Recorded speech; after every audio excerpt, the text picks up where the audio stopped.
Hello students, എല്ലാവർക്കും പുതിയൊരു ക്ലാസ്സിലേക്ക് സ്വാഗതം.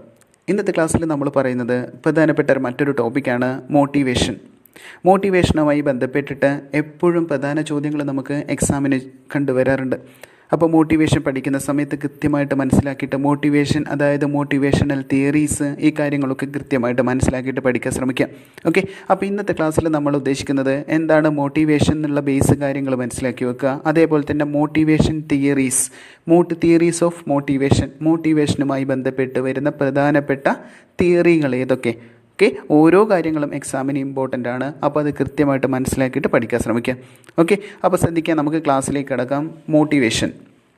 എന്താ മോട്ടിവേഷൻ എന്ന് പറഞ്ഞാൽ നമുക്ക് സാധാരണ രീതിയിൽ അറിയാം. മോട്ടിവേഷൻ അല്ലെങ്കിൽ മോട്ടീവ് എന്നൊക്കെ നമ്മൾ പറഞ്ഞു കേട്ടിട്ടുള്ള കാര്യങ്ങളാണ് അല്ലേ. മോട്ടിവേഷൻ എന്ന് പറയാൻ ഒരു പ്രത്യേക കാര്യം ചെയ്യാൻ അല്ലെങ്കിൽ ഒരു പ്രത്യേക കാര്യത്തിൽ എത്തിച്ചേരാൻ വേണ്ടിയിട്ട് നമ്മൾ മറ്റുള്ളവരെ പ്രേരിപ്പിക്കുക അല്ലെങ്കിൽ പ്രചോദിപ്പിക്കുക എന്നുള്ളതാണ് ഇത് മോട്ടിവേഷൻ എന്ന് പറയുന്നത് അല്ലേ. നമ്മൾ എന്ത് ചെയ്യുക, സ്റ്റിമുലേറ്റ് ചെയ്യാം. ഒരു പ്രത്യേക കാര്യം ചെയ്യാൻ വേണ്ടിയിട്ട് ഒരാളെ സ്റ്റിമുലേറ്റ് ചെയ്യുക അല്ലെങ്കിൽ പ്രചോദിപ്പിക്കുന്നതാണ് ഇത് മോട്ടിവേഷൻ എന്ന് പറയുന്നത്.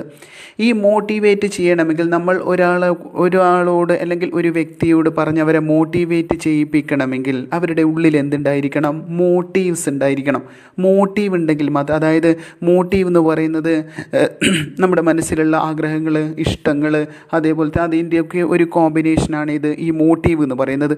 അങ്ങനെയുള്ള മോട്ടീവ് എന്ന് പറയുന്ന ഒരു സാധനം നമ്മുടെ മനസ്സിലുണ്ടെങ്കിൽ മാത്രമേ മറ്റുള്ളവർക്ക് നമ്മളെ എന്ത് ചെയ്യാൻ പറ്റൂ, മോട്ടിവേറ്റ് ചെയ്യാൻ പറ്റൂ അല്ലേ. അതിനനുസരിച്ചിട്ടാണ്, ആ ആഗ്രഹങ്ങളും ഇഷ്ടങ്ങൾക്കൊക്കെ അനുസരിച്ചിട്ട് മാത്രമേ നമ്മൾ എന്ത് ചെയ്യാൻ പറ്റൂ, മോട്ടിവേറ്റ് ചെയ്യാൻ പറ്റൂ. ഓക്കെ, അപ്പോൾ ശ്രദ്ധിക്കുക, മോട്ടിവേഷൻ എന്ന് പറയുന്നത്, motivation means a process of stimulating people to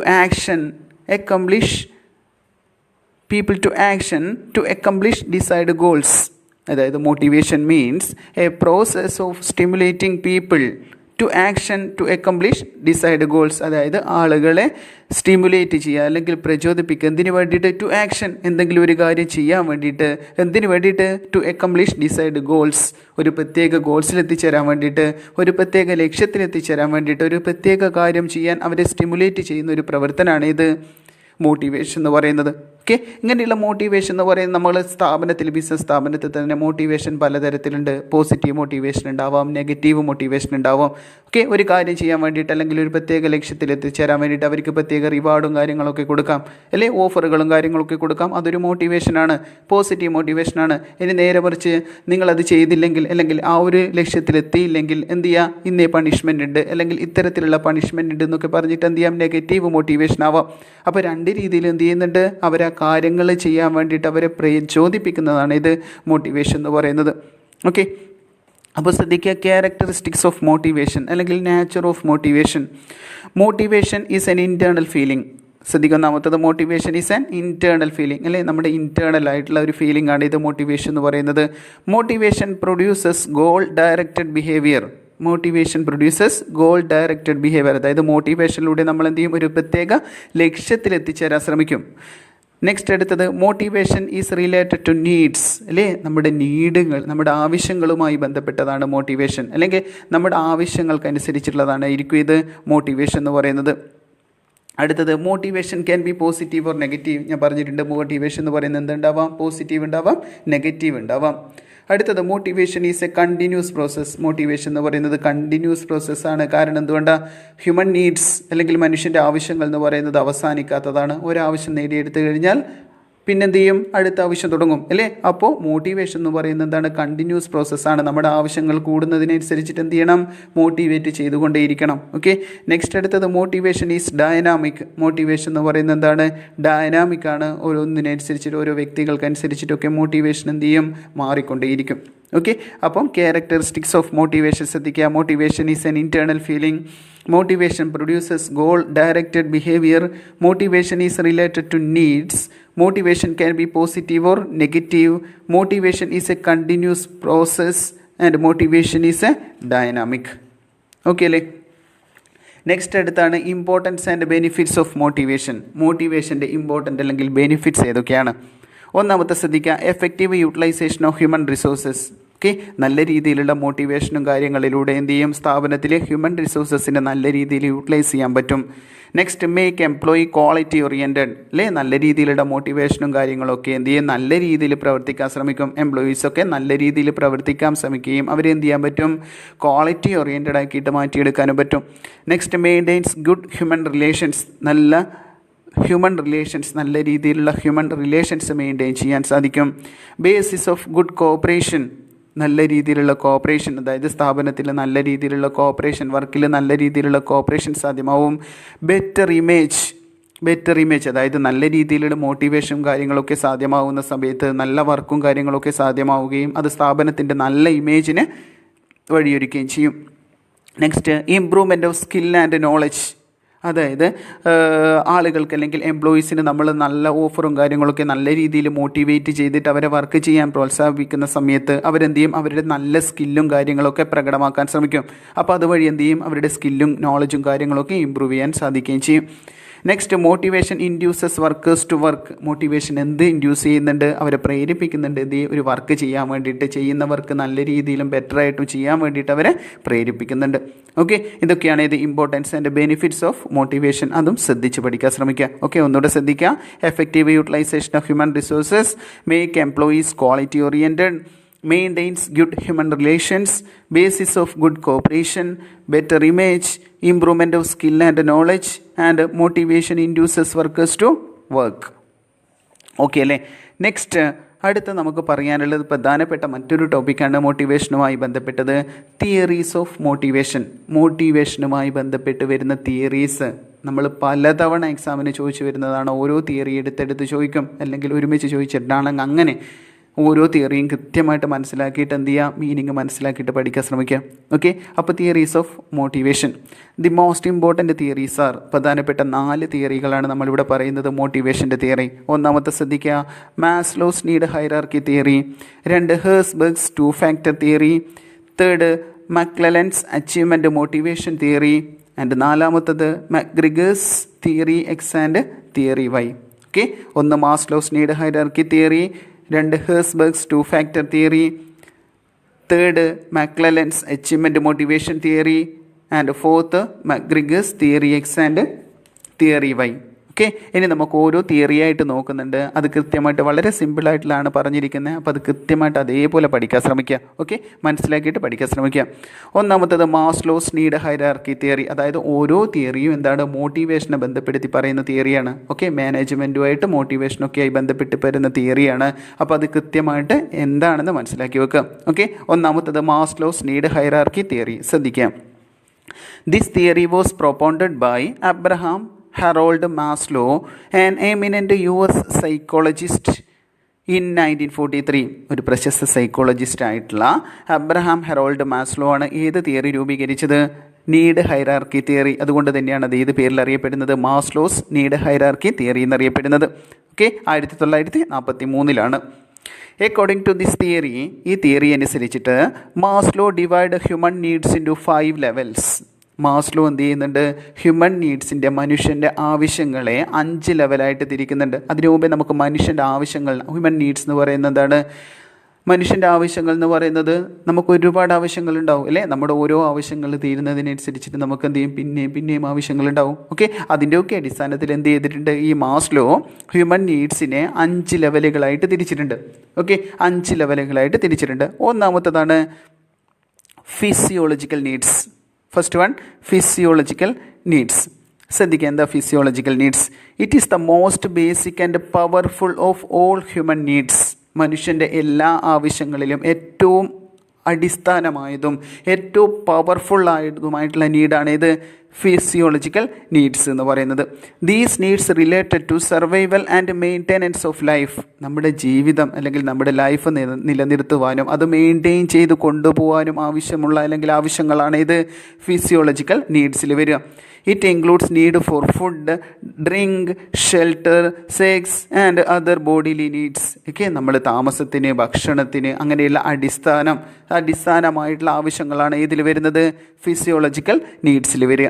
okay, അപ്പോൾ ഒന്നാമത്തത് ഫിസിയോളജിക്കൽ നീഡ്സ് ആണ്. ശ്രദ്ധിക്കുക, it is the most basic and powerful of all human needs.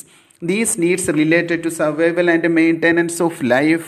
It includes need for food, drink, shelter, sex and other bodily needs.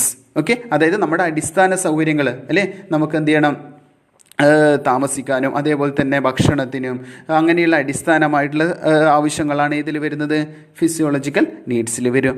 Okay, next രണ്ടാമത്തത് safety or security needs. Safety or security needs, അതായത് ആദ്യം നമ്മുടെ physiological needs satisfied ആയി കഴിഞ്ഞാൽ, അതായത് നമുക്ക് നല്ല രീതിയിൽ താമസിക്കാനുള്ള വീടും അതായത് വസ്ത്രവും ഭക്ഷണവും കാര്യങ്ങളും അങ്ങനെയുള്ള അടിസ്ഥാന സൗകര്യങ്ങൾ ലഭ്യമാക്കി കഴിഞ്ഞാൽ നമ്മുടെ അടുത്ത ആവശ്യം എന്ത് ചെയ്യും, നമ്മുടെ അടുത്ത ആവശ്യം വരും. ഏതാവശ്യം എന്ന് പറയുന്നത് സേഫ്റ്റി ഓർ സെക്യൂരിറ്റി നീഡ്സ്. ശ്രദ്ധിക്കുക, once the psychological needs are satisfied another set of needs arises. These needs or motives are called safety or security needs. Okay, ആ നീഡ്സിനെയാണ് നമ്മൾ എന്ത് പറയുക, സേഫ്റ്റി ഓർ സെക്യൂരിറ്റി നീഡ്സ് എന്ന് പറയാം. It includes physical safety against murder, ill health, accident, security against unemployment, etc.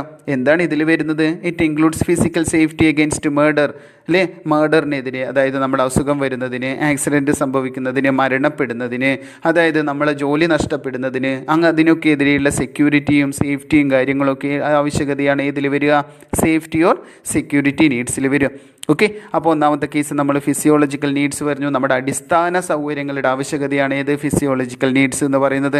രണ്ടാമത്തത് ആ അടിസ്ഥാന ആവശ്യങ്ങളൊക്കെ നിറവേറ്റി കഴിഞ്ഞാൽ രണ്ടാമത് നമ്മൾ എന്താണ്, സേഫ്റ്റി ഓർ സെക്യൂരിറ്റി നീഡ്സ് അല്ലേ, നമ്മൾ എന്ത് ചെയ്യുക, മർഡറിൽ നിന്ന് അതേപോലെ തന്നെ അസുഖങ്ങളിൽ നിന്ന്, ആക്സിഡൻറ്റിൽ നിന്ന്, നമ്മുടെ ജോലി നഷ്ടപ്പെടുന്നതിൽ നിന്നൊക്കെയുള്ള സെക്യൂരിറ്റി അല്ലെങ്കിൽ സേഫ്റ്റി നീഡ്സാണ് ഏത്, രണ്ടാമത്തത് എന്ന് പറയുന്നത്. മൂന്നാമത്തത്, അങ്ങനെ നമ്മുടെ രണ്ടാവശ്യങ്ങളും ഫിസിയോളജിക്കലും safety or security needs satisfied ആയി കഴിഞ്ഞാൽ അടുത്ത നീഡ്സ് എന്ന് പറയുന്നത് സോഷ്യൽ നീഡ്സ് അല്ലെങ്കിൽ ലവ് നീഡ്സ് ആണ്.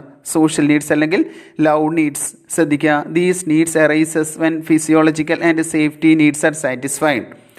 These consist of need for love, affection, belonging or association with the family, friends and other social groups. അതായത് അടുത്ത നീഡ് എന്ന് പറയുന്നത് എന്താണ്, നമുക്ക് ലവ്, എഫെക്ഷൻ, അതായത് മറ്റുള്ളവരുമായിട്ട് അതായത് സ്നേഹിക്കുക, ബന്ധങ്ങൾ ഉണ്ടാക്കുക, അതായത് കുടുംബ ബന്ധം, ഫ്രണ്ട്സുമായിട്ടുള്ള ബന്ധം, മറ്റ് സോഷ്യൽ ഗ്രൂപ്പുകളുമായിട്ടുള്ള അസോസിയേഷൻ, ഇതൊക്കെയാണ് ഇത് സോഷ്യൽ നീഡ്സ് എന്ന് പറയാം. ഓക്കെ, സോഷ്യൽ നീഡ്സ് അല്ലെങ്കിൽ ലവ് നീഡ്സ് എന്ന് പറയാം. ഓക്കെ, അതായത് മറ്റുള്ളവരുമായിട്ട്, സമൂഹത്തിലെ മറ്റുള്ള ഗ്രൂപ്പുകളായിട്ട്, അതേപോലെ തന്നെ ഫാമിലി ആയിട്ട് അല്ലെങ്കിൽ മറ്റുള്ളവരായിട്ടൊക്കെ എന്ത് ചെയ്യുക, എഫെക്ഷൻ ഉണ്ടാവുക, അല്ലെങ്കിൽ എന്ത് ചെയ്യുക, ബന്ധങ്ങൾ ഉണ്ടാക്കുക, അങ്ങനെയുള്ള സോഷ്യലായിട്ടുള്ള ബന്ധങ്ങളും കാര്യങ്ങളൊക്കെയുള്ള ആവശ്യങ്ങളാണ് ഇത് സോഷ്യൽ നീഡ്സിൽ വരും. ഓക്കെ, ശ്രദ്ധിക്കുക, these needs arises when physiological and safety needs are satisfied. These consist of need for love, affection, belonging or association with family, friends and other social groups. Okay, next അടുത്തതാണ് esteem needs അല്ലെങ്കിൽ ego needs. Esteem needs അല്ലെങ്കിൽ ego needs. ശ്രദ്ധിക്കുക, these needs are concerned with self respect, self confidence, feeling of personal worth, recognition and appreciation from others etcetera. അതായത് esteem അല്ലെങ്കിൽ ego need, അതായത് നമുക്ക് സ്വയം ബഹുമാനം കിട്ടുക, അല്ലെങ്കിൽ മറ്റുള്ളവരിൽ നിന്ന് ബഹുമാനവും അംഗീകാരം കിട്ടുക, നമ്മുടെ സെൽഫ് കോൺഫിഡൻസ്, നമ്മൾ ചെയ്യുന്ന കാര്യങ്ങൾ വിലമതിക്കുന്നതാണെന്ന് നമ്മുടെ സ്വയം ഫീലിംഗ് ഓഫ് പേഴ്സണൽ വർത്ത്, ഇതിനെയൊക്കെയാണ് എന്ത് പറയുക, എസ്റ്റീം നീഡ്സ് അല്ലെങ്കിൽ ഈഗോ നീഡ്സ് എന്ന് പറയും. ഓക്കെ, അങ്ങനെയുള്ള എസ്റ്റീം എന്ന് പറയുന്നത് രണ്ട് തരത്തിലുണ്ട്. സെൽഫ് എസ്റ്റീം ഉണ്ട്, പബ്ലിക് എസ്റ്റീം ഉണ്ട്. സെൽഫ് എസ്റ്റീം എന്ന് വെച്ചാൽ നമുക്ക് സ്വയം റെസ്പെക്റ്റ്, അതായത് സെൽഫ് റെസ്പെക്റ്റ്, നമ്മൾ സ്വയം നമ്മൾ ചെയ്യുന്ന കാര്യങ്ങൾ സ്വയം വിലമതിക്കുന്നതാണെന്ന് നമ്മൾ സ്വയം വിചാരിക്കുക, സെൽഫ് കോൺഫിഡൻസ് തോന്നുക. അതേപോലെ തന്നെ പബ്ലിക് എസ്റ്റീം ഉണ്ട്. പബ്ലിക് എസ്റ്റീം എന്ന് പറയുന്നത് മറ്റുള്ളവരിൽ നിന്ന് നമുക്ക് എന്ത് ചെയ്യുക, അപ്രീസിയേഷൻ അല്ലെങ്കിൽ അംഗീകാരം കിട്ടുക, അപ്രീസിയേഷൻ കിട്ടുക, അതിനൊക്കെയാണ് എന്ത് പറയാം, പബ്ലിക് എസ്റ്റീം എന്ന് പറയാം. അപ്പോൾ അങ്ങനെയുള്ള എസ്റ്റീം നീഡ്സ് അല്ലെങ്കിൽ ഈഗോ നീഡ്സ് എന്ന് പറഞ്ഞാൽ നമുക്ക് എന്ത് ചെയ്യാം, മറ്റുള്ളവരിൽ നിന്ന് ബഹുമാനം, ആദരവ്, അംഗീകാരം, അതേപോലെ തന്നെ നമ്മളെ സ്വയം റെസ്പെക്റ്റ്, സെൽഫ് കോൺഫിഡൻസ്, ഇതിൻ്റെയൊക്കെയുള്ള ആവശ്യകതയാണ് ഏത്, എസ്റ്റീം നീഡ്സ് അല്ലെങ്കിൽ ഈഗോ നീഡ്സ് എന്ന് പറയും.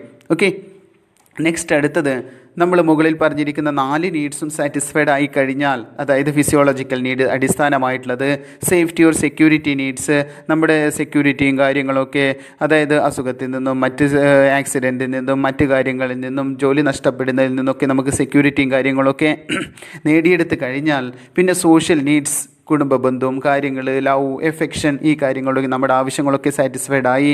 നെക്സ്റ്റ് എസ്റ്റീം നീഡ്സ്, നമ്മുടെ ആദരവും കാര്യങ്ങളും നല്ലൊരു സ്റ്റാറ്റസും കാര്യങ്ങളും സെൽഫ് കോൺഫിഡൻസും കാര്യങ്ങളൊക്കെ നമ്മൾ നേടിയെടുത്ത് കഴിയുന്നു. നെക്സ്റ്റ് അവസാനത്തേതെന്ന് പറയുന്നത് എന്താണ്? സെൽഫ് ആക്ച്വലൈസേഷൻ നീഡ്സ് ആണ്. സെൽഫ് ആക്ച്വലൈസേഷൻ നീഡ്സ് എന്ന് പറയുന്നത് നമുക്ക് ഡിസൈർ, അതായത് നമ്മുടെ ആഗ്രഹം നമുക്ക് ആവാൻ പറ്റുന്നതിൻ്റെ അത്ര നമ്മൾ എത്തിച്ചേരാനുള്ള ആഗ്രഹം, അതായത് നമുക്ക് എവിടെ വരെ എത്തിച്ചേരാൻ പറ്റുമോ അത്രയും ഉന്നതിയിൽ എത്തിച്ചേരുക എന്നുള്ള ഒരു ആവശ്യമാണ് ഇത് സെൽഫ് ആക്ച്വലൈസേഷൻ നീഡ്സ് എന്ന് പറയാം. ശ്രദ്ധിക്കുക, if the above 4 needs are satisfied, self actualisation need arises. According to Maslow, self actualization is the desire to become everything that one is capable of becoming. ഒരാൾക്ക് ആവാൻ പറ്റുന്ന അത്ര ആവാൻ ശ്രമിക്കുക, അല്ലെങ്കിൽ ആവാനുള്ള ആവശ്യമാണ്. Thus it is considered as the mission of the life of a person. അതുകൊണ്ട് തന്നെ ഈ ഒരു നീഡ്സിനെ എന്തായിട്ട് കണക്കാക്കുന്നുണ്ട്? Mission of the life of a person. ഒരു വ്യക്തിയുടെ ജീവിതത്തിൻ്റെ തന്നെ മിഷനായിട്ട് ഏത് ആവശ്യത്തിനെ കണക്കാക്കുന്നുണ്ട്? സെൽഫ് ആക്ച്വലൈസേഷൻ നീഡ്സിനെ കണക്കാക്കുന്നുണ്ട്. ഓക്കെ അല്ലേ? അപ്പോൾ ശ്രദ്ധിക്കുക, ഒന്നാമത്തെ തിയറി മോട്ടിവേഷൻ തിയറിയിൽ ഒന്നാമത്തെ നമ്മൾ Maslow's need hierarchy theory. Maslow's need hierarchy തിയറിയിൽ നമ്മൾ പറയുന്നത് എന്താണ്? മാസ്ലോ ഹ്യൂമൻ നീഡ്സിനെ 5 ലെവലാക്കിയിട്ട് തിരിച്ചിട്ടുണ്ട്. ആ 5 ലെവലിൽ വരുന്ന നീഡ്സ് എന്താണെന്ന് കൃത്യമായിട്ട് പഠിക്കുക. Physiological needs, safety or security needs, social needs or love needs, esteem needs അല്ലെങ്കിൽ ego needs and self actualization needs. Okay അല്ലേ? അത് മനസ്സിലാക്കിയിട്ട് പഠിക്കാൻ ശ്രമിക്കാം. നെക്സ്റ്റ് അടുത്ത രണ്ടാമത്തതാണ് Herzberg's 2 factor theory. Herz 2 factor theory അല്ലെങ്കിൽ motivation hygiene theory. Herzberg's 2 factor theory അല്ലെങ്കിൽ മോട്ടിവേഷൻ ഹൈജീൻ തിയറി. ഓക്കെ, ശ്രദ്ധിക്കുക. This theory was proposed by Frederick Herzberg in 1959. അതായത് ഹേഴ്സ്ബർഗ്സ് 2 ഫാക്ടർ തിയറി പ്രപ്പോസ് ചെയ്തിരിക്കുന്ന ആരാണ്? ഫ്രെഡറിക് ഹെസ്ബർഗ് ആണ്. ഇപ്പോൾ 1959 according to Herzberg there are 2 separate factors that influence motivation. ഈ theory അനുസരിച്ചിട്ട് Herzberg's എന്താ പറയുന്നത്? There are 2 separate factors that influence motivation. മോട്ടിവേഷനെ ഇൻഫ്ലുവൻസ് ചെയ്യുന്ന 2 ഫാക്ടേഴ്സ് ഉണ്ട് എന്ന് പറയുന്നു. ഒന്ന് hygiene or maintenance factors, 2 motivational factors. ഒന്ന് ഹൈജീൻ ഫാക്ടേഴ്സ് അല്ലെങ്കിൽ മെയിൻ്റനൻസ് ഫാക്ടേഴ്സും 2 മോട്ടിവേഷണൽ ഫാക്ടേഴ്സും. അപ്പോൾ ഹേഴ്സ്ബർഗ് 2 ഫാക്ടർ തിയറി അനുസരിച്ച് ഹേഴ്സ്ബർഗ് പറയുന്നു 2 സെപ്പറേറ്റ് ഫാക്ടേഴ്സ് ഉണ്ട് എന്തിനെ ഇൻഫ്ലുവൻസ് ചെയ്യുന്നത്? മോട്ടിവേഷനെ ഇൻഫ്ലുവൻസ് ചെയ്യുന്നത്. ആ 2 ഫാക്ടേഴ്സാണ് ഏതൊക്കെ? ഒന്ന് ഹൈജീൻ ഫാക്ടേഴ്സ് ഓർ മെയിൻ്റനൻസ് ഫാക്ടേഴ്സും 2 മോട്ടിവേഷണൽ ഫാക്ടേഴ്സും. ഓക്കെ, ഒന്നാമത്തെ ശ്രദ്ധിക്കുക, hygiene factors or maintenance factors. The presence of these factors did not significantly motivate them, but the absence of such factors caused serious dissatisfaction. അതായത് ഹൈജീൻ ഫാക്ടേഴ്സ് അല്ലെങ്കിൽ maintenance factors എന്ന് പറഞ്ഞാൽ ഇത്തരം factors സ്ഥാപനത്തിൽ ഉണ്ടെങ്കിലും അതെന്ത് ചെയ്യില്ല? അത് ആളുകളെ അല്ലെങ്കിൽ എംപ്ലോയീസിനെ പ്രധാനമായിട്ട് മോട്ടിവേറ്റ് ചെയ്യണമെന്നൊന്നുമില്ല. പക്ഷേ അത്തരത്തിലുള്ള ഫാക്ടേഴ്സ് സ്ഥാപനത്തിൽ ഇല്ലെങ്കിൽ അതിൻ്റെ ആബ്സെൻസ് എന്ത് ക്രിയേറ്റ് ചെയ്യും? പീപ്പിൾസിനിടയിൽ അല്ലെങ്കിൽ എംപ്ലോയീസിനിടയിൽ ഡിസാറ്റിസ്ഫാക്ഷൻ ക്രിയേറ്റ് ചെയ്യുമെന്ന് പറയുന്നു. അതായത് hygiene factors or maintenance factors, the presence of these factors did not significantly motivate them. അങ്ങനെ ഒരു ഫാക്ടേഴ്സ് അവിടെ ഉണ്ടെങ്കിൽ അത് സിഗ്നിഫിക്കൻ്റ് ആയിട്ട് അവരെ എന്ത് ചെയ്യണമെന്നില്ല? മോട്ടിവേറ്റ് ചെയ്യണമെന്നില്ല. But the absence of such factors, പക്ഷേ അത്തരത്തിലുള്ള ഫാക്ടേഴ്സിൻ്റെ ആബ്സെൻ്റ് അല്ലെങ്കിൽ അത്തരത്തിലുള്ള ഫാക്ടേഴ്സ് അവിടെ ഇല്ലെങ്കിൽ കോസ്ഡ് സീരിയസ് ഡിസാറ്റിസ്ഫാക്ഷൻ. അത് സ്ഥാപനത്തിൽ എന്ത് ക്രിയേറ്റ് ചെയ്യും? ഡിസാറ്റിസ്ഫാക്ഷൻ ക്രിയേറ്റ് ചെയ്യും. These factors are mainly external to the job and related to the job environment. ഇത്തരത്തിലുള്ള ഫാക്ടേഴ്സ് എന്തായിരിക്കും? അത് ജോബിന് പുറത്തുള്ളതായിരിക്കും and related to the job environment, പക്ഷേ അത് ജോബ് എൻവയോൺമെൻറ്റുമായിട്ട് ബന്ധപ്പെട്ടതുമായിരിക്കും. ഓക്കെ, ദീസ് ഫാക്ടേഴ്സ് ഇൻക്ലൂഡ്, അത്തരത്തിലുള്ള ഹൈജീൻ ഫാക്ടേഴ്സ് അല്ലെങ്കിൽ മെയിൻ്റനൻസ് ഫാക്ടേഴ്സ് ഏതൊക്കെയാണെന്ന് നോക്കാം. ഒന്ന് കമ്പനി പോളിസി ആൻഡ് അഡ്മിനിസ്ട്രേഷൻ. കമ്പനിയുടെ നയങ്ങളും കാര്യങ്ങളൊക്കെ അത് സ്ഥാപനത്തിൽ ഉണ്ടെങ്കിലും അതായത് എംപ്ലോയീസിനെയും പീപ്പിൾസിനെയും അത് മോട്ടിവേറ്റ് ചെയ്യണമെന്നില്ല. പക്ഷേ അത്തരത്തിലുള്ള കമ്പനി പോളിസിയും അഡ്മിനിസ്ട്രേഷനും കാര്യങ്ങളൊന്നും ഇല്ലെങ്കിൽ അത് എംപ്ലോയീസിനിടയിൽ എന്തുണ്ടാക്കാം? ഡിസാറ്റിസ്ഫാക്ഷൻ ഉണ്ടാക്കാം. അതേപോലെ തന്നെ technical supervision, interpersonal relation with supervisor, salary, work condition, status, ഇതൊക്കെ ഏത് ഫാക്ടേഴ്സാണ്? ഹൈജീൻ ഫാക്ടേഴ്സ് അല്ലെങ്കിൽ മെയിൻ്റനൻസ് ഫാക്ടേഴ്സാണ്. അതായത് ഇത്തരത്തിലുള്ള ഫാക്ടേഴ്സ് സ്ഥാപനത്തിൽ ഉണ്ടെങ്കിൽ അത് സിഗ്നിഫിക്കൻ്റ് ആയിട്ട് എന്ത് ചെയ്യണമെന്നില്ല? എംപ്ലോയീസിനെ മോട്ടിവേറ്റ് ചെയ്യണമെന്നില്ല. പക്ഷേ ഇത്തരത്തിലുള്ള ഫാക്ടേഴ്സ് അവിടെ ഇല്ലെങ്കിൽ അത് അവർക്കിടയിൽ എന്തുണ്ടാക്കാം? ഡിസാറ്റിസ്ഫാക്ഷൻ ഉണ്ടാക്കാം. ഓക്കെ, രണ്ടാമത്തത് മോട്ടിവേഷണൽ ഫാക്ടേഴ്സ്. മോട്ടിവേഷണൽ ഫാക്ടേഴ്സ് എന്ന് പറയുന്നത് the presence of these factors create highly motivating situation but its absence does not cause dissatisfaction. അതായത് മോട്ടിവേഷണൽ ഫാക്ടേഴ്സ് എന്ന് പറഞ്ഞാൽ ഇത്തരത്തിലുള്ള ഫാക്ടേഴ്സ് സ്ഥാപനത്തിൽ ഉണ്ടെങ്കിൽ അതെന്ത് ചെയ്യും, ഹൈലി മോട്ടിവേറ്റിംഗ് സിറ്റുവേഷൻ ഉണ്ടാക്കും. അതായത് നമ്മുടെ നല്ല മോട്ടിവേഷൻ തരുന്ന ഒരു സിറ്റുവേഷൻ ഉണ്ടാക്കി മാറ്റുകയും ചെയ്യും. ബട്ട് ദ ആബ്സെൻസ്, പക്ഷെ അത്തരത്തിലുള്ള ഫാക്ടേഴ്സ് ഇല്ലെങ്കിൽ അതൊരിക്കലും ഡിസാറ്റിസ്ഫാക്ഷൻ ഉണ്ടാക്കുകയില്ല. ഓക്കെ, അപ്പോൾ മോട്ടിവേഷണൽ ഫാക്ടേഴ്സ് എന്ന് പറഞ്ഞാൽ അത്തരം ഫാക്ടേഴ്സ് സ്ഥാപനത്തിൽ ഉണ്ടെങ്കിൽ അതെന്ത് ചെയ്യും, നന്നായിട്ട് മോട്ടിവേറ്റ് ചെയ്യും, അല്ലെങ്കിൽ മോട്ടിവേറ്റ് ചെയ്യുന്ന ഒരു സിറ്റുവേഷൻ ഉണ്ടാക്കുകയും. പക്ഷേ അത്തരത്തിലുള്ള ഫാക്ടേഴ്സ് ഇല്ലെങ്കിൽ അതെന്ത് ക്രിയേറ്റ് ചെയ്യില്ല, ഡിസാറ്റിസ്ഫാക്ഷൻ ക്രിയേറ്റ് ചെയ്യുകയില്ല. ഓക്കെ, അത്തരത്തിലുള്ള ഫാക്ടേഴ്സ് ഏതൊക്കെയാണെന്ന് നോക്കാം.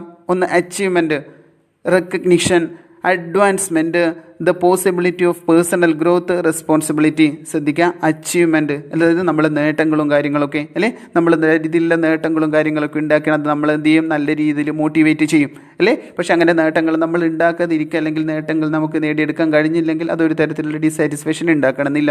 നെക്സ്റ്റ് റെക്കഗ്നിഷൻ, അംഗീകാരം കിട്ടുക അല്ലേ. അംഗീകാരം കിട്ടുക എന്ന് പറയുന്ന സമയത്ത് അത് നമ്മളിൽ കൂടുതൽ എന്ത് ചെയ്യും, മോട്ടിവേഷൻ ഉണ്ടാക്കും അല്ലേ. ഇനി നേരെ മറിച്ച് അങ്ങനെയുള്ള അംഗീകാരം കിട്ടിയിട്ടില്ലെങ്കിൽ അതെന്ത് ചെയ്യില്ല, അങ്ങനെ കാര്യമായിട്ടുള്ള ഡിസാറ്റിസ്ഫാക്ഷൻ ഉണ്ടാക്കിയൊന്നുമില്ല. അതേപോലെ തന്നെ അഡ്വാൻസ്മെൻറ്റ് അല്ലേ, പിന്നെ possibility of personal growth, responsibility, ഇതൊക്കെ എന്തിന് ഉദാഹരണങ്ങളാണ്, മോട്ടിവേഷണൽ ഫാക്ടേഴ്സ്. ഓക്കെ അല്ലേ. അപ്പോൾ ശ്രദ്ധിക്കുക, രണ്ടാമത്തത് ഹേഴ്സ്ബർഗ്സ് 2 ഫാക്ടർ തിയറി മനസ്സിലാക്കുക. ഹേഴ്സ്ബർഗ്സ് 2 ഫാക്ടർ തിയറി അവതരിപ്പിച്ചിരിക്കുന്നത് ഫ്രെഡറിക് ഹേഴ്സ്ബർഗ് ആണ്.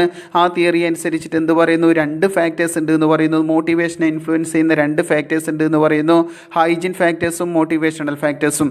ഹൈജീൻ ഫാക്ടേഴ്സ് അല്ലെങ്കിൽ മെയിൻ്റനൻസ് ഫാക്ടേഴ്സ് എന്ന് പറഞ്ഞാൽ എന്താ, അത്തരത്തിലുള്ള ഫാക്ടേഴ്സ് സ്ഥാപനത്തിൽ ഉണ്ടെങ്കിൽ അതെന്ത് ചെയ്യുന്നു, മോട്ടിവേറ്റ് ചെയ്യുകയും, പക്ഷേ അതിൻ്റെ ആബ്സെൻസ് എന്ത് ക്രിയേറ്റ്, അത് മോട്ടിവേറ്റ് ചെയ്യുന്നില്ല, പക്ഷേ അതിൻ്റെ ആബ്സെൻസ് എന്ത് ചെയ്യുന്നു, ഡിസാറ്റിസ്ഫാക്ഷൻ ക്രിയേറ്റ് ചെയ്യുകയും ചെയ്യുന്നു അല്ലേ. നേരെ മറിച്ച് മോട്ടിവേഷണൽ ഫാക്ടേഴ്സ് എന്ന് പറഞ്ഞാലോ, അത്തരത്തിലുള്ള മോട്ടിവേഷണൽ ഫാക്ടേഴ്സ് സ്ഥാപനത്തിൽ ഉണ്ടെങ്കിൽ അതെന്ത് ചെയ്യുന്നു, നല്ല രീതിയിൽ മോട്ടിവേറ്റ് ചെയ്യുകയും ചെയ്യുന്നു, പക്ഷേ അതിൻ്റെ ആബ്സെൻസ് എന്ത് ക്രിയേറ്റ് ചെയ്യുന്നില്ല, ഡിസാറ്റിസ്ഫാക്ഷൻ ക്രിയേറ്റ് ചെയ്യുന്നുമില്ല. ഓക്കെ, അപ്പോൾ അത് മനസ്സിലാക്കിയിട്ട് പഠിക്കുക. നെക്സ്റ്റ് മൂന്നാമത്തതാണ് മക്ലെലൻസ് അച്ചീവ്മെൻറ്റ് മോട്ടിവേഷൻ തിയറി. മക്ലെലൻ്റെ അച്ചീവ്മെൻറ്റ് മോട്ടിവേഷൻ തിയറി ശ്രദ്ധിക്കുക. This theory was advocated by David C McClelland and his associates. ഈ തിയറി അവതരിപ്പിച്ചിരിക്കുന്നത് ഡേവിഡ് സി മക്ലെലൻഡും അവരുടെ അസോസിയേറ്റ്സും കൂടിയിട്ടാണ്. According to this theory there are 3 important human needs such as need for affiliation, need for power and need for achievement. ഈ theory അനുസരിച്ചിട്ട് 3 needs ഉണ്ട്. അതായത് 3 ഹ്യൂമൻ നീഡ്സ്, 3 തരത്തിലുള്ള ഹ്യൂമൻ നീഡ്സ് ഉണ്ട് എന്ന് പറയുന്നു. ഏതൊക്കെ, need for affiliation, need for power and need for achievement. ശ്രദ്ധിക്കുക, need for affiliation. The need for affiliation reflects a desire to interact socially with people. അതായത് മറ്റുള്ളവരുമായിട്ട് എന്ത് ചെയ്യാം, നമുക്ക് സോഷ്യലായിട്ട് ബന്ധങ്ങളും കാര്യങ്ങളൊക്കെ ഉണ്ടാക്കുക, അഫിലിയേഷനും കാര്യങ്ങളൊക്കെ ഉണ്ടാക്കുന്നതുമായിട്ടുള്ള ആവശ്യമാണ് ഇത് നീഡ് ഫോർ അഫിലിയേഷൻ എന്ന് പറയുന്നത്. Next, need for power.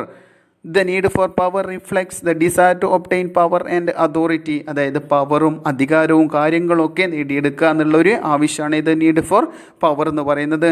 Next അടുത്തത് need for achievement. The need for achievement reflects the desire to do something better or more. അല്ലേ, നമുക്ക് എന്ത് അച്ചീവ്മെൻറ്റ്, നേട്ടങ്ങൾ ഉണ്ടാക്കുക, കൂടുതൽ അല്ലെങ്കിൽ നല്ല രീതിയിൽ അല്ലെങ്കിൽ ബെറ്റർ ആയിട്ടുള്ള അതിനേക്കാൾ കൂടുതൽ നേട്ടങ്ങൾ ഉണ്ടാക്കുക എന്നുള്ളൊരു ആവശ്യകതയാണ് ഇത് നീഡ് ഫോർ അച്ചീവ്മെൻറ്റ്. ഓക്കെ, വളരെ സിമ്പിളായിട്ട് അവതരിപ്പിക്കുന്നുകൊണ്ടാണ് സിമ്പിളായിട്ട് പറയുന്നത്. അത് ജസ്റ്റ് അതേപോലെ തന്നെ ഒന്ന് മനസ്സിലാക്കിക്കൊള്ളുക. ഓക്കെ, അപ്പോൾ മക്ലെലൻ്റെ അച്ചീവ്മെൻറ്റ് മോട്ടിവേഷൻ തിയറി അനുസരിച്ചിട്ട് 3 നീഡ്സ്, ഇമ്പോർട്ടൻ്റ് പ്രധാനപ്പെട്ട 3 ഹ്യൂമൻ നീഡ്സ് ഉണ്ടെന്ന് പറയുന്നു. ഏതൊക്കെ, need for affiliation, need for power, need for achievement. Okay അല്ലേ. Next, McGregor's theory X and theory Y. McGregor's theory X and theory Y ശ്രദ്ധിക്കുക. ഈ theory എക്സും theory Y എപ്പോഴും മിക്കപ്പോഴും ചോദിച്ചു വന്നിട്ടുണ്ട്. അപ്പോൾ കൃത്യമായിട്ട് നോക്കുക കേട്ടോ. McGregor propounded 2 theories of human behavior. McGregor എന്ത് ചെയ്തിട്ടുണ്ട്, ഹ്യൂമൻ ബിഹേവിയറിനെ കുറിച്ച് 2 തിയറി പ്രപ്പോണ്ട് ചെയ്തിട്ടുണ്ട്. Theory X and theory Y 2 തിയറിയാണ്. Theory X is negative, traditional and autocratic style. Theory X എന്ന് പറയുന്നത് എന്താ, നെഗറ്റീവാണ്. അതേപോലെ തന്നെ ട്രഡീഷണൽ, പരമ്പരാഗതമായിട്ടുള്ള രീതിയിലുള്ള കാര്യങ്ങളാണ്. ഓട്ടോക്രാറ്റിക് സ്റ്റൈൽ, അതായത് ഏകപക്ഷീയമായിട്ടുള്ളൊരു തിയറിയാണ് ഇത് തിയറി എക്സ് എന്ന് പറയുന്നത്. While theory Y is positive, participatory and democratic. പക്ഷേ തിയറി വൈ എന്ന് പറയുന്നതിൻ്റെ നേരെ ഓപ്പോസിറ്റാണ്, പോസിറ്റീവാണ്, പാർട്ടിസിപ്പേറ്ററി ആണ്, അതായത് പാർട്ടിസിപ്പേഷനും കാര്യങ്ങളൊക്കെ പറയുന്നുണ്ട്, ആൻഡ് ഡെമോക്രാറ്റിക് ആണ്. ഓക്കെ, ശ്രദ്ധിക്കുക. ഒന്നാമത്തെ theory X, it is the traditional theory of management philosophy. Management ഫിലോസഫിയിലെ ഏറ്റവും ട്രഡീഷണൽ ആയിട്ടുള്ള തിയറിയാണ് ഇത് തിയറി എക്സ് എന്ന് പറയുന്നത്. The people at work level have no authority to suggest or object anything except to carry out the orders of the superior. അതായത് ഈ theory അനുസരിച്ച് തിയറിയിൽ എന്താ പറയുന്നത്, people at the work level, work ചെയ്യുന്ന അതായത് താഴത്തെ ലെവലിലെ പീപ്പിൾസിന് അതായത് ഒരു അതോറിറ്റിയും അവർക്ക് എന്തില്ല, എന്തെങ്കിലും പറയാനോ സജസ്റ്റ് ചെയ്യാനുള്ള അധികാരമില്ല. എന്തു മാത്രമേ ഉള്ളൂ, സുപ്പീരിയറിൻ്റെ ഓർഡേഴ്സ് അനുസരിക്കാനുള്ള ചുമതല മാത്രമേ ആർക്കുള്ളൂ, വർക്ക് ലെവലിൽ അതായത് താഴത്തെ ലെവലിൽ വർക്ക് ചെയ്യുന്നവർക്കുള്ളൂ എന്ന് പറയുന്നു തിയറി എക്സിൽ. Okay, power is supreme is the main theme of this theory. Power is supreme, അധികാരമാണ് വലുത് എന്നതാണ് ഏത് തിയറിയുടെ ആശയം, ഏത് തിയറിയുടെ തീം എന്ന് പറയുന്നത്, ഈ തിയറി എക്സിൻ്റെ തീം എന്ന് പറയും. അതുകൊണ്ട് തന്നെയാണ് നമ്മൾ പറയുന്നത് is A negative and traditional and autocratic style എന്ന് പറയുന്നത്. ഓട്ടോക്രാറ്റ് അതായത് സുപ്പീരിയർക്ക് മാത്രം, സെൻട്രലൈസേഷൻ അധികാരം മേലധികാരികൾക്ക് മാത്രം പറയുന്നതാണ് ഇത് ഓട്ടോക്രാറ്റിക് സ്റ്റൈൽ എന്ന് പറയുന്നത്. ഓക്കെ, അതാണ് ഇവിടെ പറയുന്നത് തിയറി എക്സിൽ പറയുന്നത്. ശ്രദ്ധിക്കാം, it is the traditional theory of management philosophy. The people at the work level have no authority to suggest or object anything. അതായത് വർക്ക് ലെവലിലെ പീപ്പിൾസിന് എന്തിന് അധികാരമില്ല, എന്തെങ്കിലും സജസ്റ്റ് ചെയ്യാനോ ഒബ്ജക്റ്റ് ചെയ്യാനുള്ള അധികാരമില്ല, except to carry out the orders of the superior. എന്തുമാത്രം അവരുടെ സുപ്പീരിയേഴ്സിൻ്റെ ഓർഡേഴ്സ് ക്യാരി ഔട്ട് ചെയ്യുക, അല്ലെങ്കിൽ അത് നടപ്പിലാക്കാനുള്ള ചുമതല മാത്രമേ ആർക്കുള്ളൂ, വർക്ക് ലെവലിലുള്ള പീപ്പിൾസിനുള്ളൂ. അതേപോലെ തന്നെ പറയുന്നു എന്താണ് തിയറി എക്സിൻ്റെ തീം എന്ന് പറയുന്നത്, എന്താ, power is supreme is the main theme of theory. ഈ തിയറിയിൽ പറയുന്നത് power is supreme. Okay, next ശ്രദ്ധിക്കുക, assumptions of theory X. Theory എക്സിൻ്റെ അസംഷൻസ് എന്തൊക്കെയാണെന്ന് അതും കൃത്യമായിട്ട് പഠിച്ചു നോക്കണേ, മനസ്സിലാക്കിയിട്ട് അസംഷൻസ്, തിയറി എക്സിൻ്റെ അസംഷൻസ് ഏതൊക്കെയാണെന്ന്. ഒന്നാമത്തത്, the average person's inherently dislikes work and will avoid if it is possible. അതായത് ഏവറേജ് ശരാശരി വ്യക്തികളും എന്ത് ചെയ്യുന്നുണ്ട്, ജന്മസിദ്ധ എന്ത് ചെയ്യുന്നുണ്ടോ, ജോലിയോട് ഡിസ്ലൈക്സ് കാണിക്കുന്നു, അല്ലെങ്കിൽ അവർക്ക് ഇഷ്ടമില്ലായ്മയുണ്ട്. And will avoid if it is possible, അവർക്ക് കഴിവതും വരെ എന്ത് ചെയ്യുന്നു, അത് ഒഴിവാക്കാൻ ശ്രമിക്കുകയും ചെയ്യുന്നു എന്ന് പറയുന്നു. Next, he lacks ambition, dislikes responsibility and prefers to be directed. അതായത് അവർക്ക് അംബീഷനോ അതായത് ഡിസ്ലൈക്സോ കാര്യങ്ങളൊന്നുമില്ല, റെസ്പോൺസിബിലിറ്റിയോ ചുമതലകളോ കാര്യങ്ങളോ അതിൻ്റെയൊക്കെ കുറവുണ്ട് എന്ന് പറയുന്നു. And prefer to be directed, മറ്റുള്ളവരിൽ നിന്ന് അവരെന്ത് ചെയ്യുന്നു, ഡയറക്ഷനും കാര്യങ്ങളൊക്കെ പ്രിഫർ ചെയ്യുന്നു എന്നും പറയുന്നു. Okay, he lacks ambition, dislikes responsibility and prefer to be directed. Next അടുത്തത്, most people lack creative ability are resistant to change. Most people lack creative ability are resistant to change. അതായത് മിക്ക ആളുകൾക്കും എന്തില്ല, creative ability ഇല്ല. Are resistant to change, അതായത് അവർ മാറ്റങ്ങൾ, അതായത് മാറ്റങ്ങൾക്ക് എതിരെ മുഖം തിരിക്കുക, അങ്ങനെയൊക്കെ പറയില്ല നമ്മൾ, മാറ്റങ്ങൾക്കെതിരെ മുഖം തിരിക്കുകയൊക്കെ ചെയ്യുന്നു. Most people lack creative ability and resistant to change. Next അടുത്തത്, working method of the people is generally traditional, so there is a little scope for development and research. അതായത് working method of the people is generally traditional. അതായത് ഈ ഒരു theory അനുസരിച്ചിട്ട് എന്താ പറയുന്നത്, working method എന്ന് പറയുന്നത് തീർച്ചും ട്രഡീഷണൽ ആയിട്ടുള്ള രീതിയിലാണ്. അതുകൊണ്ട് തന്നെ എന്താണ്, ഡെവലപ്മെൻറ്റിനും റിസർച്ചിനുള്ള സാധ്യത കുറവാണ് എന്ന് പറയുന്നു.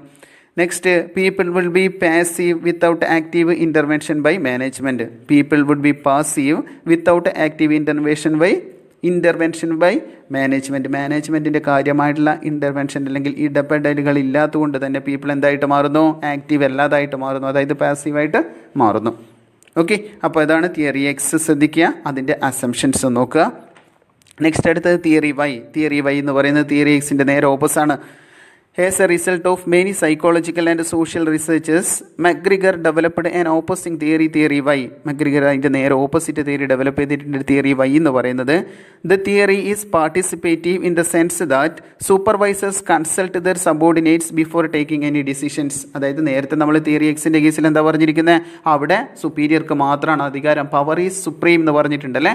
സുപ്പീരിയർ അധികാരം ഓർഡർ കൊടുക്കുക, അത് അധികം അനുസരിക്കുക മാത്രമേ സബോർഡിനേറ്റിന് അല്ലെങ്കിൽ വർക്ക് ലെവലുള്ള പീപ്പിൾസിനുള്ള ചുമതലയായിട്ടുള്ളൂ. ബാക്കി സജസ്റ്റ് ചെയ്യാനോ ഒബ്ജക്റ്റ് ചെയ്യാനുള്ള അധികാരമൊന്നും ആർക്കില്ല, അവിടെ പീപ്പിൾസിനില്ല. പക്ഷേ ഇവിടെ തിയറി പറയുന്നത് എന്താ, the theory is participative in the sense, participative ആണ്. അതായത് സൂപ്പർവൈസർ എന്ത് ചെയ്യുന്നു, സബോർഡിനേറ്റിനെ കൂടെ ഉൾപ്പെടുത്തിക്കൊണ്ടാണ് എന്ത് ചെയ്യുന്നത്, ഡിസിഷൻ മേക്കിംഗ്, എന്തെങ്കിലും പ്രവർത്തനങ്ങളെക്കുറിച്ചുള്ള ഡിസിഷൻ മേക്കിംഗ് കാര്യങ്ങളൊക്കെ ചെയ്യുന്നത്. ഓക്കെ, ഇനി theory assumptions of theory Y. Theory വൈയുടെ അസംഷൻസ് നോക്കാം നമുക്ക്. The average human being does not dislike work. അതായത് ശരാശരി ഹ്യൂമൻ ബീയിങ്സ് എന്ത് ചെയ്യുന്നില്ല, വർക്കിനോട് ഡിസ്ലൈക്ക് നേരെ ഓപ്പോസിറ്റാണ് പറഞ്ഞത് അല്ലേ. Work is as natural as play or rest. വർക്കിനെ എന്തായിട്ട് കാണുന്നു? ഒരു പ്ലേ ആയിട്ടോ അല്ലെങ്കിൽ റെസ്റ്റ് ആയിട്ടോ അങ്ങനെയുള്ള ഒരു രീതിയിൽ വർക്കിനെ കാണുന്നുണ്ട്. Next, people have ambitions and accept responsibility. പീപ്പിൾസിന് എന്തുണ്ട്? ആംബിഷൻസ് ഉണ്ട്, അവരവരുടെ ചുമതലകൾ ആക്സെപ്റ്റ് ചെയ്യുകയും ചെയ്യുന്നു. Okay. Next, peoples are self directed and creative and prefer self control. People എന്ത് ചെയ്യുന്നുണ്ട്? സെൽഫ് ഡയറക്റ്റഡ്, അവർ സ്വയം ഡയറക്റ്റ് ചെയ്യുന്നു അല്ലേ. അവർ ക്രിയേറ്റീവാണ്, അവരെന്ത് ചെയ്യുന്നു? സെൽഫ് കൺട്രോൾ ഒക്കെയാണ് അല്ലേ. നേരത്തെ അവരെന്ത് ചെയ്യുന്നുണ്ട്? നേരത്തെ നമ്മൾ പറഞ്ഞു എക്സിൽ എന്താ പറഞ്ഞത്? തിയറി എക്സിൽ പറഞ്ഞിട്ടുണ്ട്. അവരെന്ത് ചെയ്തിട്ടുണ്ട്? അവർക്ക് അംബീഷൻ ഇല്ല, അവർക്ക് ഡിസ്ലൈക്സ് ഇല്ല, അവരെന്ത് ചെയ്യുന്നുണ്ട്? മറ്റുള്ളവരായിട്ട് അല്ലെങ്കിൽ മറ്റുള്ളവരാൽ ഡയറക്റ്റ് ചെയ്യാൻ വേണ്ടിയിട്ട് എന്ത് ചെയ്യുന്നു? ആഗ്രഹിക്കുന്നവരാണെന്ന് പറയുന്നു അല്ലേ. ഇതിലെന്താ പറയുന്നത്? People's are self directed and creative and prefer self control അല്ലേ. അവരെന്താണ്? ക്രിയേറ്റീവാണ്, സെൽഫ് കൺട്രോളാണ്. ഓക്കെ. നെക്സ്റ്റ് അടുത്തത്, avoidance of responsibility, lack of ambition are the consequences of experiences and not the inherent human characteristics. എന്താ പറഞ്ഞിരിക്കുന്നത്? Avoidance of responsibility, lack of ambition are the consequences of experiences and not the inherent human characteristics. അതായത് responsibility ഒഴിവാക്കുന്നതും ആംബിഷൻ്റെ കുറവൊക്കെ എന്താണ്? നമ്മുടെ experience കുറവ് കൊണ്ടുള്ള കോൺസിക്വൻസസ് ഓഫ് എക്സ്പീരിയൻസ്, നമ്മുടെ എക്സ്പീരിയൻസ് കൊണ്ടുള്ള കോൺസിക്വൻസസ് ആണ്.